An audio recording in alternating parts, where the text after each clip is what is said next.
Halloween has left the vending machine in Joel's basement empty, and we are running on empty. Send chocolate. The last Windows Phone user in Alaska is considering the future, and you can help choose a new photo for Joel. But which one? We talk about emoticons across cultures and how old we have actually become. Finally, Joel has some great ideas about improving doctors' treatment with technology. The Dane and the Pain, telling people to get off their lawn since 1987.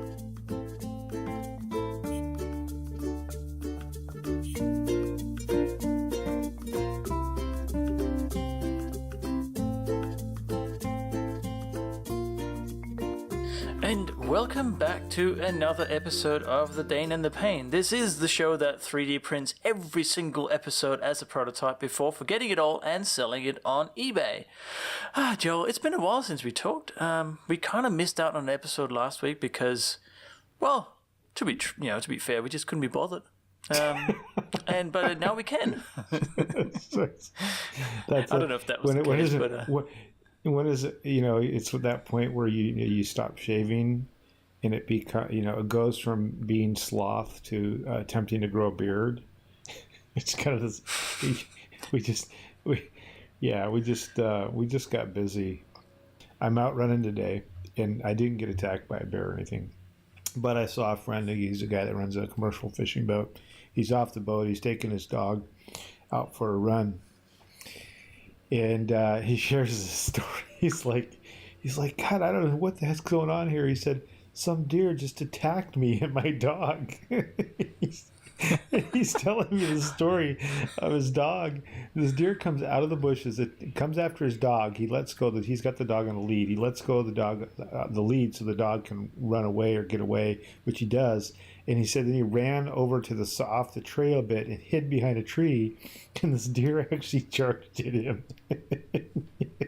before the dog barked at it and it ran off. Anyways, I thought that was funny. I've never been attacked by a deer. I can only think this deer maybe had a young one around or something, but I thought that was kind of funny. Must have. So, Jeez. And I thought he was bad. You're just always talking about wildlife that are attacking you or someone else. Bears, deers, honey badgers, all of it. I shared a video last week. I was out and just walked upon this or ran upon this eagle eating a fish, and I got up as close as I could without spooking him, and you could literally hear the eagle ripping the flesh off the fish. It was kind of cool. Oh, cool. Because usually they'll fly off if you get that close. They're wild animals. They don't really want anything to do with you. So he was hungry. Yeah, I guess it's kind of the last fish of the season too. So, well, what's going on with you? You were gallivanting around the countryside again, right? Well, kind of. I had a business thing I had to go to Perth for, and it's like if you're not familiar with Australian geography, you kind of go, oh yeah, you just fly to Perth, but it's far away. It's kind of like you saying, I'm just going to go to New York for this work thing for 2 days. It's a long trip. So it's a 4-hour flight one way and 3 hours 40 or something the other way. But I went there, we did a thing. I met up with a couple of other clients and whatnot. But the cool thing was that on the way to the airport, there was a guy that was going to give me a lift, and he had a 1948 Studebaker Commander. I think I'm saying that right. Which is it's an unusual looking car. Well, if you know anything about cars and Studebakers in particular, they have a very, very peculiar following. Some would say eccentric following, because these cars are just strange. Like it's a brand that kind of died in the 70s. They tried to resurrect it with other weird cars that never worked. So there's not that many of them around. And this one in particular it's a right-hand drive Australian delivered car. And it's unrestored, which is very unusual. So the paint is original. The funny thing is that the dashboard in this car was at the factory was painted with house paint. So that's kind of how you did the dashboard back then. Not so it's not a dashboard as in you can put stuff on top of it. Sorry? It's not semi-gloss paint. It's flat, I'm sure. Sorry it's to flat. death. It's flat house paint. It's peeling off, and it just has this really cool patina to it. And there's all these unusual things that they came up with. It's 1948. It has hill hold. Like, this car has hill hold. So if you're trying to go uphill, trying to start the car, they found out that you essentially needed 3 legs and 1 arm, which no one has. So they came up with this hill hold method, which is just a ball bearing that rolls back and forwards and stops the brakes from coming on or off. And it's very simple but very clever. So yeah, I drove to the airport in that car, which was kind of cool. So that was the highlight of my week. You shared a picture of it, and I know we have some folks. Well, we have a lot of folks that listen who are into cars. And I mean, the thing that blew me away is it's got the suicide doors, and I apologize for the naming convention, but that's what they were always referred to by me. That's what they're called. They open the opposite way, so you look at the side of the car, and it's basically like you can see the whole inside of the car. It's got those bench seats. I'm pretty jealous. I mean, very few people in this world have ever gotten a chance to ride in a car like that, Lars. So. I hate you. Yeah, no, it's more than usual. Yes, it is pretty cool. It's a special kind of hate right now. Yeah. So American car, right-hand drive, just unusual. And the guy that had it, he loves it. He uses it as a daily driver most of the time. It's not just sitting there. He actually does drive it quite a lot. So it's being used for what it was meant for. He's done a couple of things to it, a couple of what he called modern concessions. So he's put LED lights in the instrument clusters because it was just too dim. You couldn't see it at night. And there's a little gate where there was a glove compartment that has this really nice, 1940s styling of, this metal grill. And if you open that grill, there's a CD player there. So no, but nothing that nothing that can't be undone if somebody wanted to make it back to original. But anymore, trend. No, absolutely. The trend is, it seems to be, when you find an original that's unrestored, is to really keep it in that state, to not mess with it as much as possible. But that dry if at all climate possible, there, absolutely, I agree. Yeah. The thing is, though, that this wasn't. Studebakers were kind of, it wasn't your luxury car, but they weren't cheap either. So they were kind of middle class cars, and people bought them as just cars. No one kept them because they weren't anything special at the time. Yeah. So there's just not many of them around. They weren't like a Rolls Royce or a Cadillac or any of that sort of, or even an Edsel. Oh God, don't get me started on Edsel. Anyway, it's not a car show. It could be, I think, but some days it could be. So what some else? days it could be. Yeah, what else have we got going on? Well, you had this interesting thought, because let's face it, as much as we regret and don't want to admit it, Windows Phone is kind of not here anymore. Windows 10 for mobile is still a thing. You can still get updates for it, but as our good friend Joe Belfiore said, it's not going to be any new features. Not going to be something that it'll be supported for bugs and security fixes, right?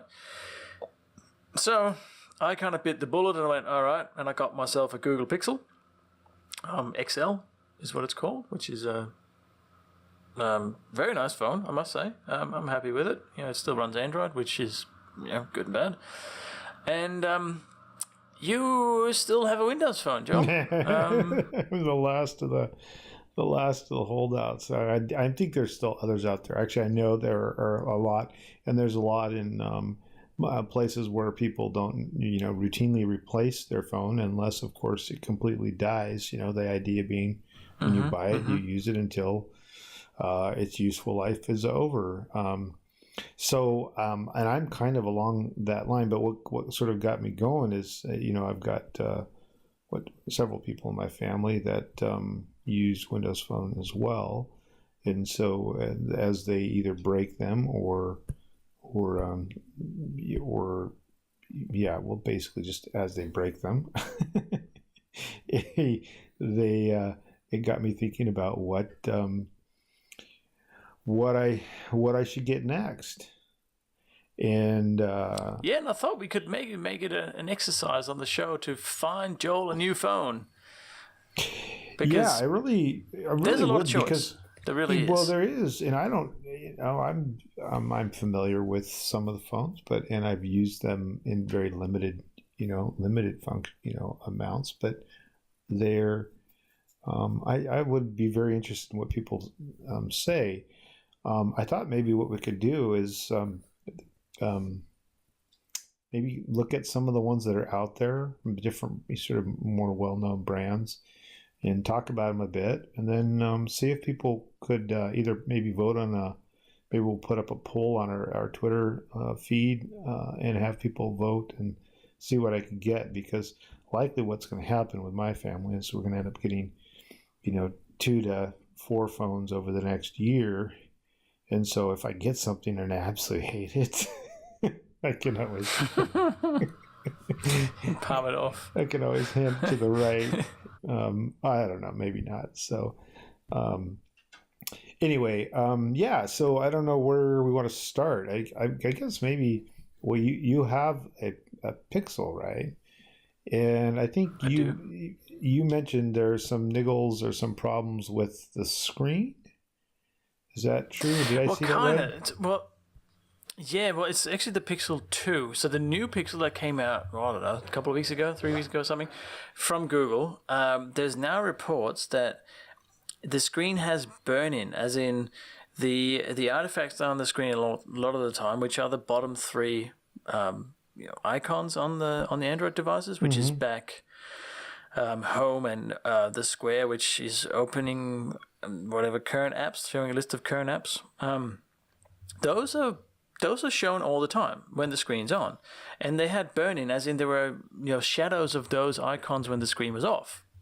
As in it had burnt into the screen, which is something that we pretty much got rid of 10 years ago, right? It has never really been a problem unless you had really cheap, nasty displays. And this now happened to the Pixel 2, which made me kind of happy I had the first edition, because mine hasn't had that problem. And of course, Google said, this was a batch that was wrong, and we fixed it, and it's okay, and it's all done now or whatever. But still, it's not a good look. So that one, I would still say the original Pixel is an option. Yeah, but definitely. But this new one not. Well, unless they prove that those things have been fixed, and you don't need a headphone jack.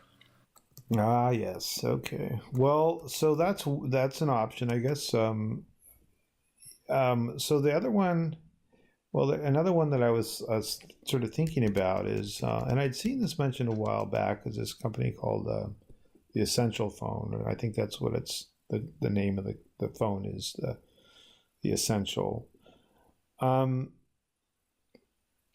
And I'd seen a couple of people that I trust online say they were going to get it, but what I haven't heard. Yes, and not me. Yeah, it wasn't you, but I haven't heard any feedback about the phone. Now, what is it? And doing just a little bit of research into it, the thing that appeals to me about it is that it's not like something that other people have, which is sort of plays to my Windows Phone feeling. Want to feel a little special. I do actually, special. The colors that they have, the names for the colors, I hate. I think the one that you said was Ocean Depths, which is what I would call a hunter green.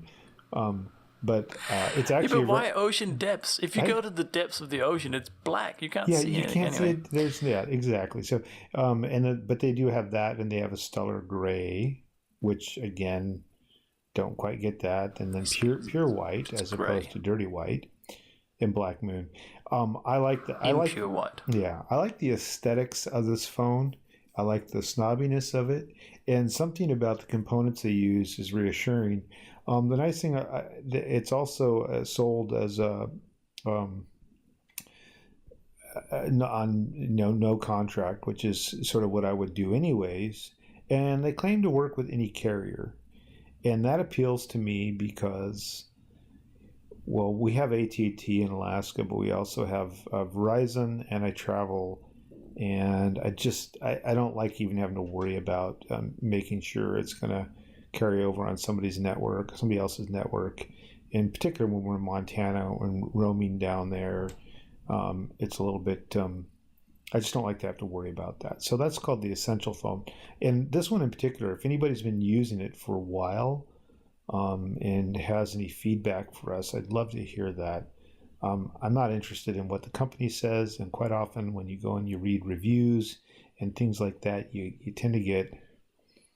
I guess I'm just not as trusting of those as some might be. So that's another option. So what we got, the Pixel. I must say the display on it looked really nice. Like it's what they call edge to edge. Yeah. So it's not as big as the iPhone 10 display, which is like the whole front of the phone. It's almost the whole front, but still a black bar at the bottom.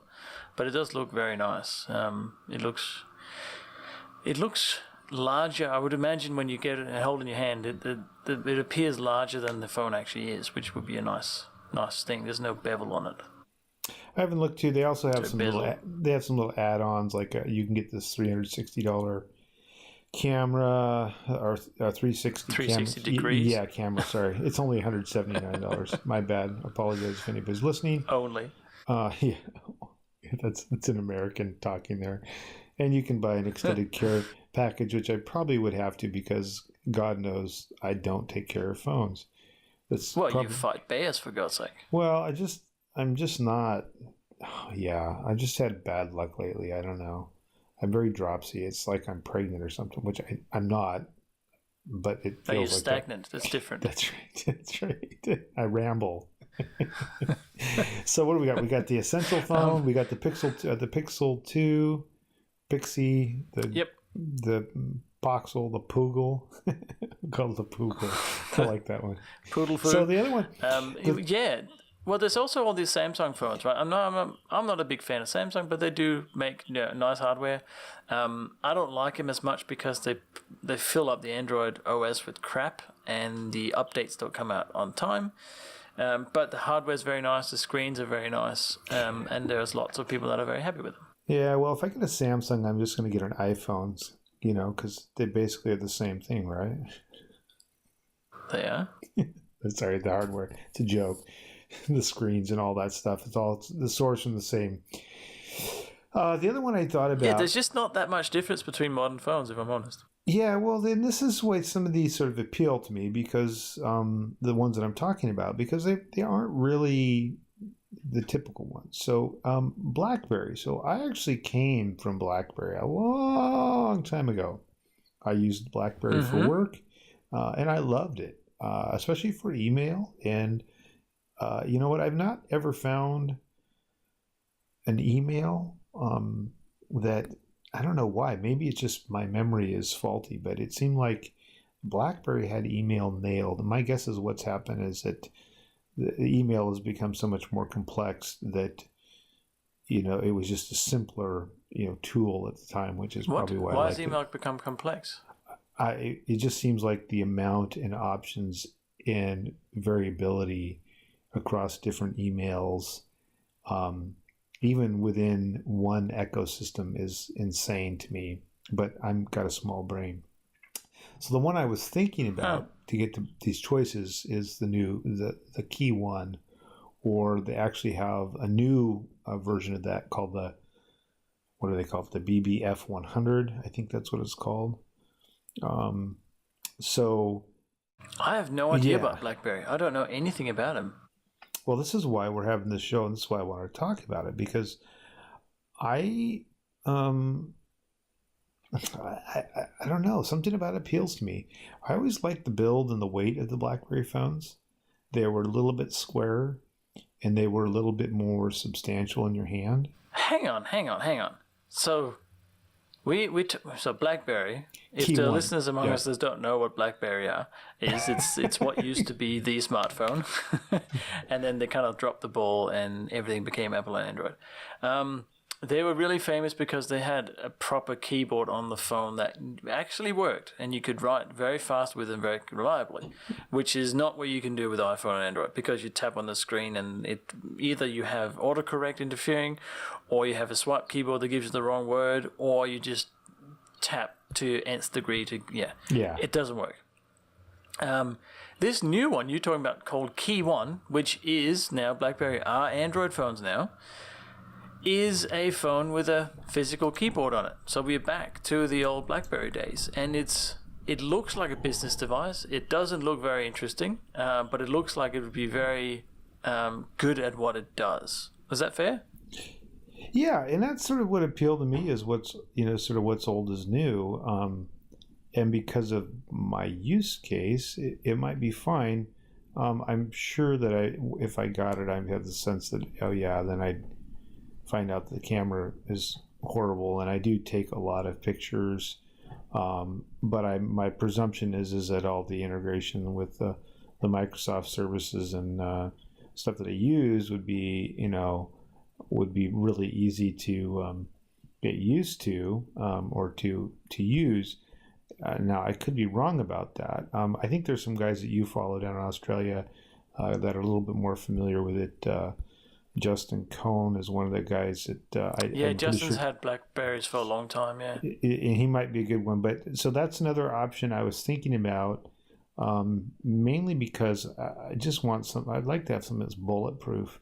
I don't have to worry about it falling apart. I don't have to worry about it if I drop it once or twice or three times.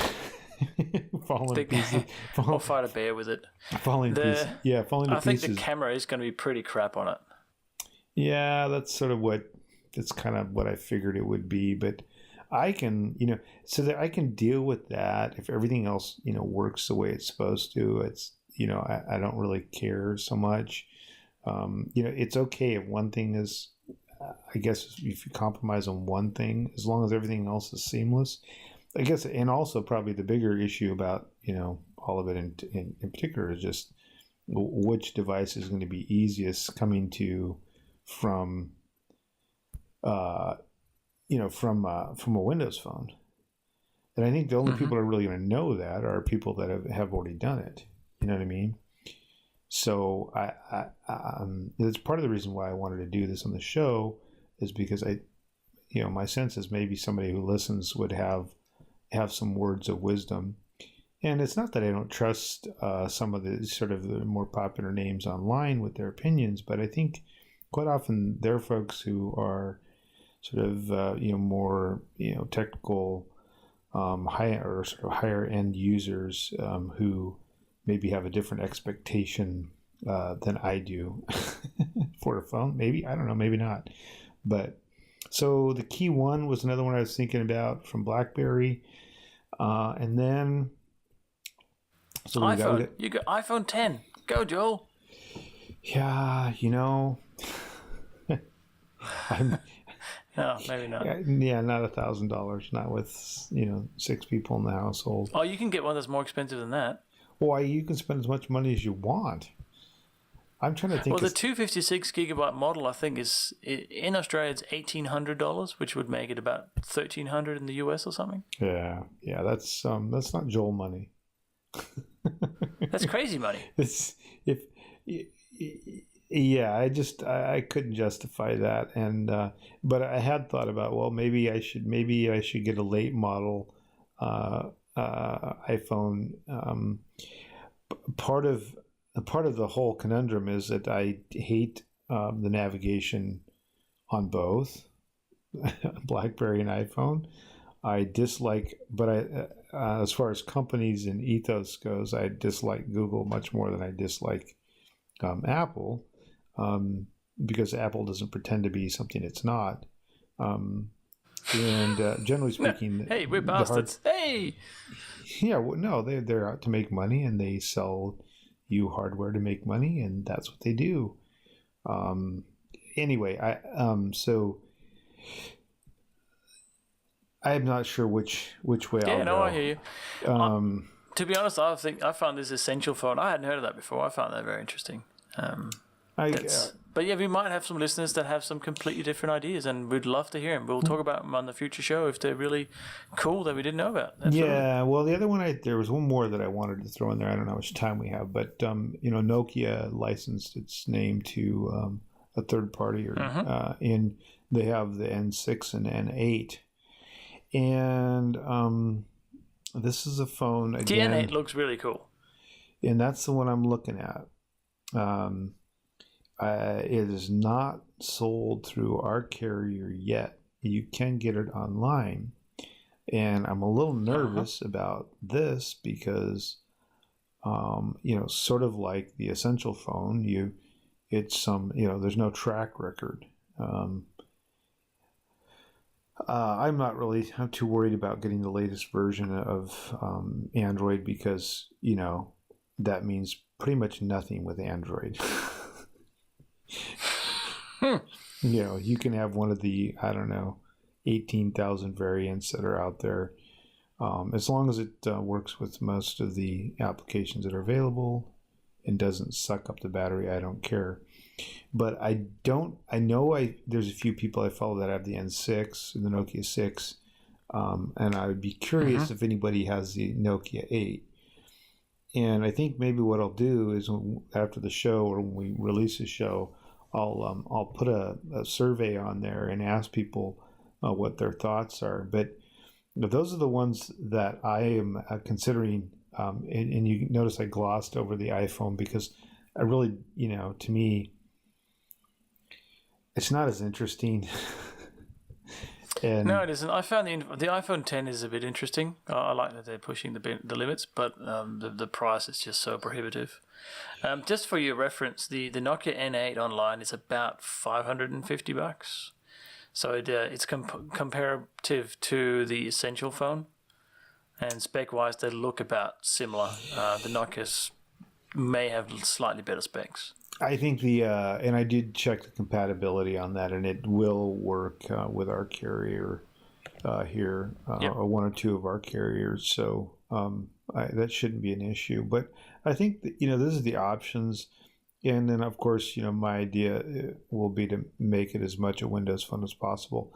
I would also be curious of people's thoughts about, what they think the one that would work best for my feeble old mind, helping me with that transition. I've got just the phone for you. It's a rotary dial phone, right? It has... No, it has 4 buttons that are pre-programmed. And so you can call the home if you need to. Yeah, it calls 911, and yeah, that's right. Life Alert, that's what they're called here in the States. You're going to get me Life Alert. It's not very nice, Lars.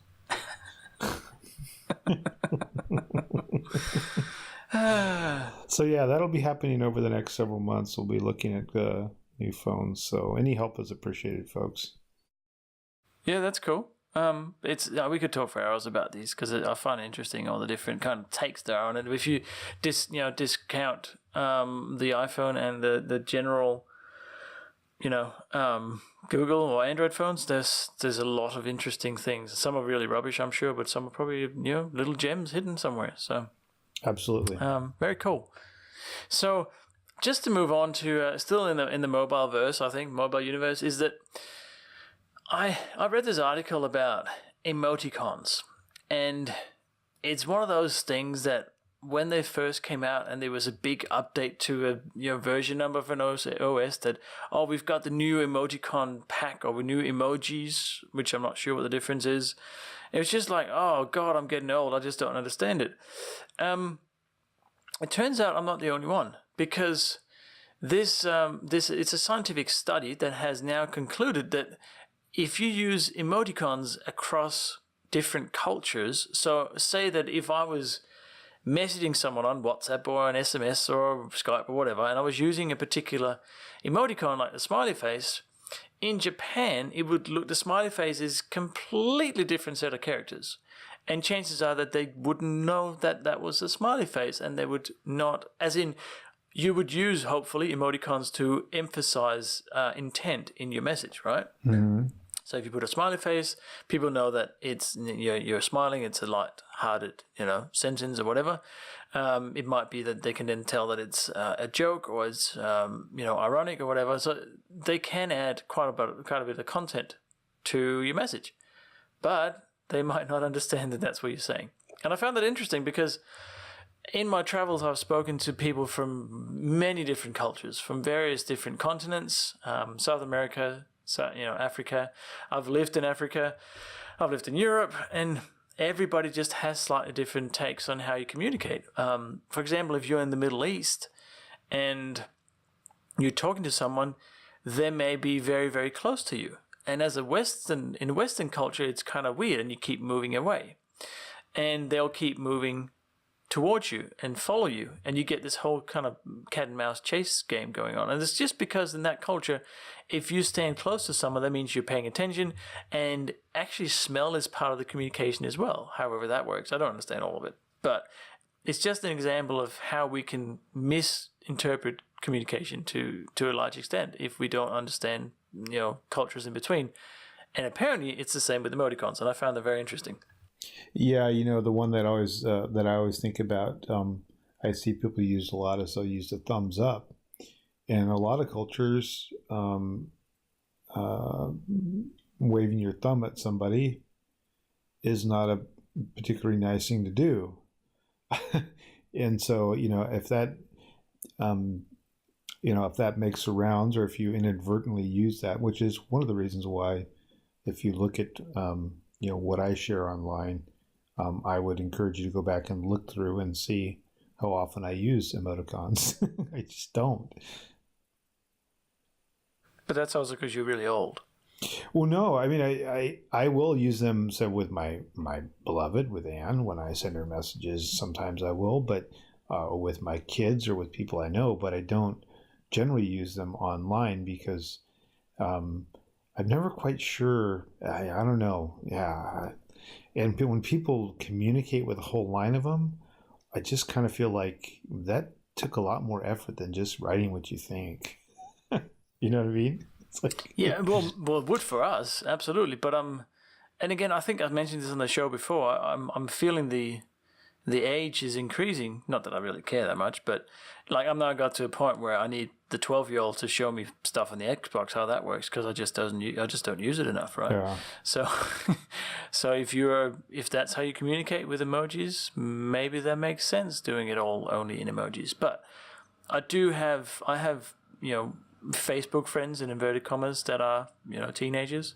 Yeah. And some of the comments they get on these Facebook posts are all emojis. And Yeah. I don't understand why you bother. But that's just me. Yeah, I think, but I think your broader point is just that it is really good. It's that people don't, we use them from our generally speaking, from our narrow perspective, and I guess to the extent that we're communicating with each other and we have a mutual understanding, that's fine. But if you get beyond that, and I imagine most people in business and that are working across borders or people of different cultures probably regulate that. But as they become more sort of universal and you see them more often, I can just see the opportunities, for problems. The two-fingered salute in England is much different than the one-fingered salute in the States. Although most people in England understand what it means when you stick out your middle finger at them as well. So, it's interesting, and there also tend to be reflections of the creators. So they don't, it's pretty obvious they're not created by somebody who's living in Ecuador. Most of them, and I think that most of the companies are trying to. Actually, I've seen people from Skype. Some of the developers from Skype asking for ideas for emoji sets online. I actually went through in one of the feedback things. I suggested a whole line of emojis dealing with physicians and doctors visits. So I don't know if they'll use those or not, or make them, but we'll see, I guess. Yeah, I definitely think they have they have merit to use emojis because they can add context to a message, so I think that's fine. But yeah, I just found this very interesting, and I wouldn't say I'm surprised. I just never thought of it that emojis are actually used in various different ways around the world in different cultures. That was just a bit of an aside for you. Yeah, and I think a lot of cultures, the written, the communication, the visual communication is much different, and yeah, I think technology is wonderful in that way. Actually, even in Alaska, there's some applications for some of these languages that have been lost, where they actually can go on their phone and recover their own language. And I know it's sort of off on a tangent here, but I think on the flip side of that, that making it more difficult, I'm still not really sure why emojis are there. I mean, I know initially they were there for fun, right? Obviously it's fun. But to try to flip through the thousands of emojis to find the right one, and then they try to have the emoji appear that reflects the word choice you're making, and that's even more sort of aggravating. But again, maybe it's just me being the old man saying, "Get off my lawn." But I think you're right. I wonder if we should find a study or something about that, because I'm sure somebody's done some research on it. Trump's going to start. Can't we just find some teenagers? No, Trump's going to start World War III with an emoji, I bet. Well, that would be newsworthy. Sorry, that was that guy, didn't you? That was depressing. I shouldn't have done that. That's my bad. I take it back. Cut it out of the show. On that note, it's time for the joke of the week. No, it isn't. No, we're not quite there yet. Oh, damn it. No. I know you want to get to it, Joe. I understand that is the highlight of your week, and you missed that last week. I'm fully aware of it. So I'm just still angry you got to write into Studebaker. That's just like, you shouldn't have told me that. What was next? I wanted to tell you just for that. What was next? Now, you had this idea that you're going to have to take the lead on this, but I like to call it Dr. Wearable. Oh, yeah. I've already forgotten the show. That's like the name. The show. So I belong to a professional organization, physician practice management executives, and they do these surveys of membership. And one of the questions I thought was kind of interesting, it was, should physicians be able to prescribe wearables?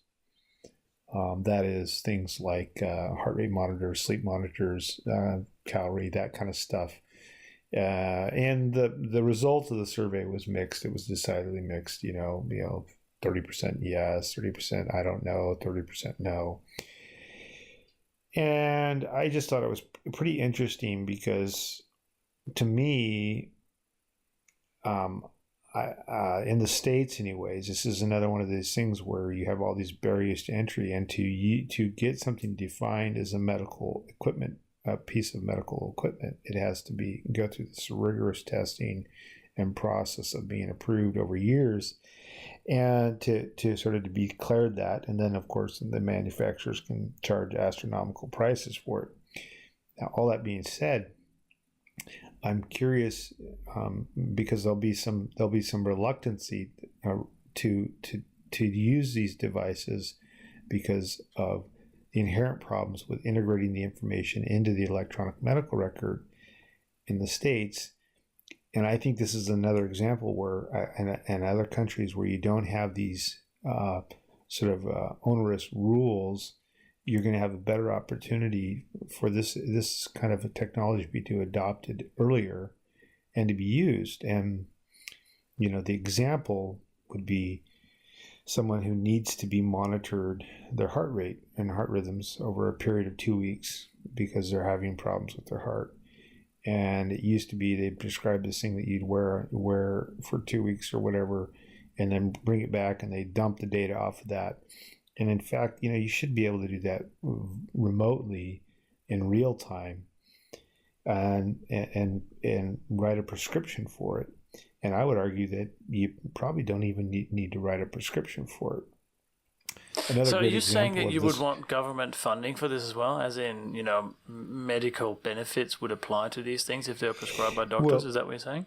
And see, I think that's part of the argument, is that the process is so onerous that to get to that point and then to have the information integrated into the electronic medical record will stop this in its tracks. and there's really strong forces sort of that would stop that use.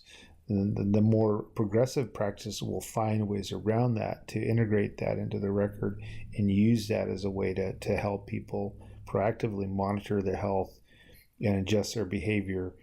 I think that's what's going to happen. I think in other countries where you have less restrictive uses or rules, you're going to see it adopted more quickly. Another great example of this is the company called Hear One, which we talked about before. And there is talk of deregulating hearing aids in the United States, that is to say, you could just go out and buy one off the shelf. Mm-hmm. And Hear One, those earbuds could potentially be that device.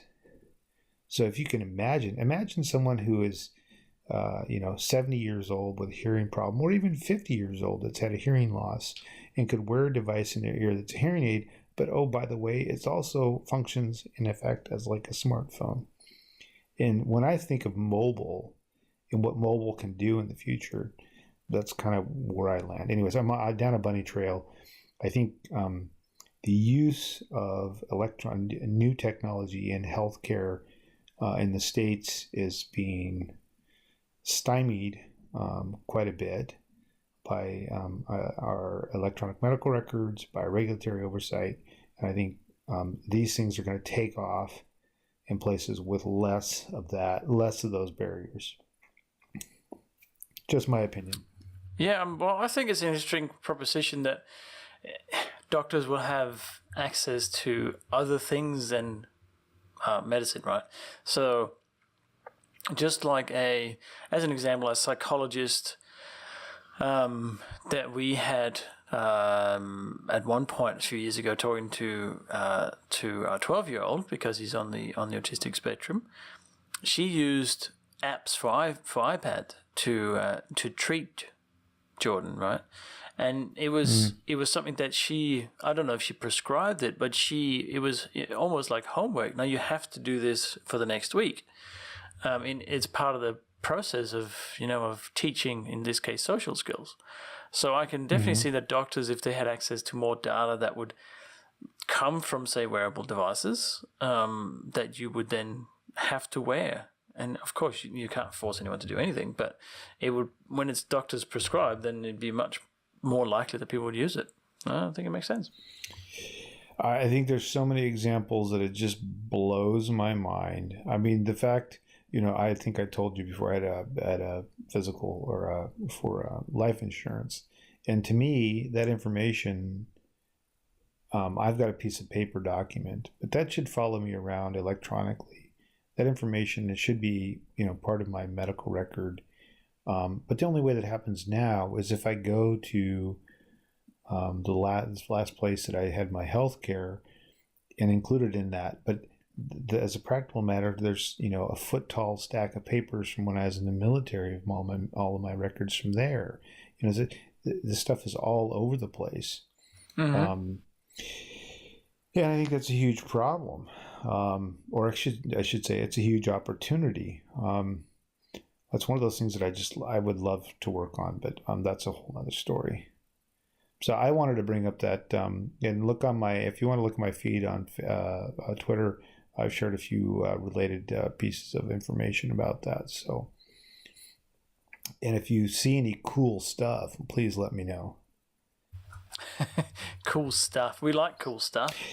Oh yeah. Well, we had the gal that came up. I think we talked about the gal that came up with her own way of measuring her blood sugar for diabetes. I think we taled about that several shows back, that was, or maybe 10 shows back. Yeah, and that's an example.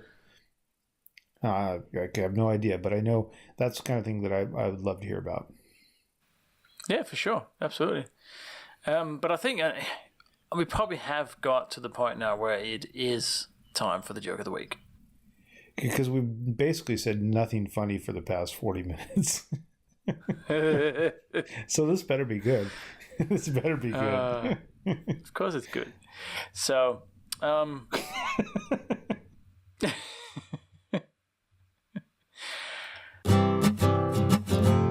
it's the joke of the week, so come along with me. I cannot promise it will be funny, but it's the joke of the week.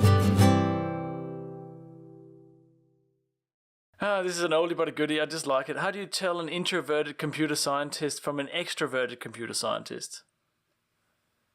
Introverted versus extroverted. I do not know.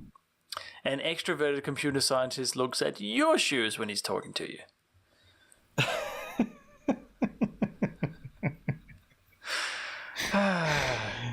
But that was a bit sexist of you. You could have said her shoes, you know.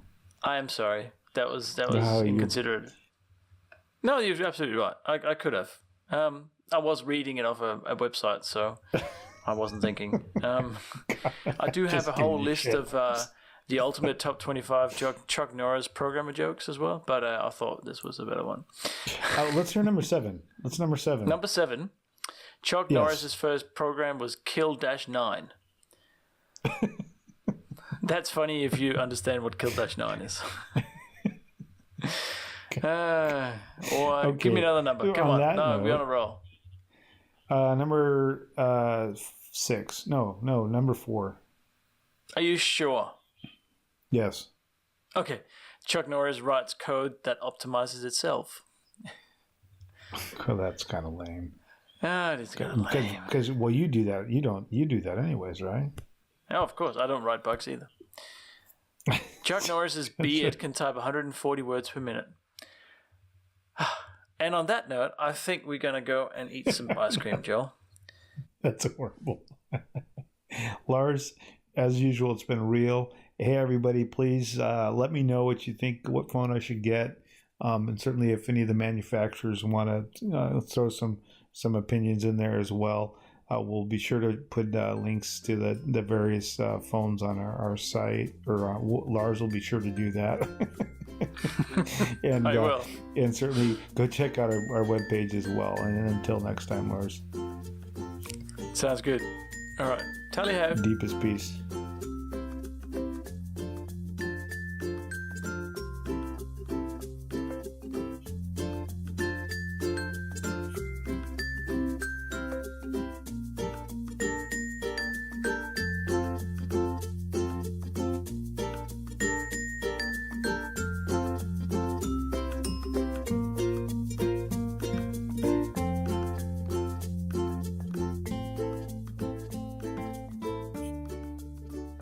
Thank you for listening in on another episode of the Dane the Pain. We record across the Pacific, across hemispheres, and across time zones. You can find us on www.daneandthepain.com. Our Twitter handle is Dane_Pain, and we are the Dane and the Pain on YouTube and Facebook. We're also on your favorite podcast app, including iTunes, and please join our fan club by clicking the Register Now button on our website to know about upcoming shows and any free stuff we may have to share. See you next time on The Dane and the Pain.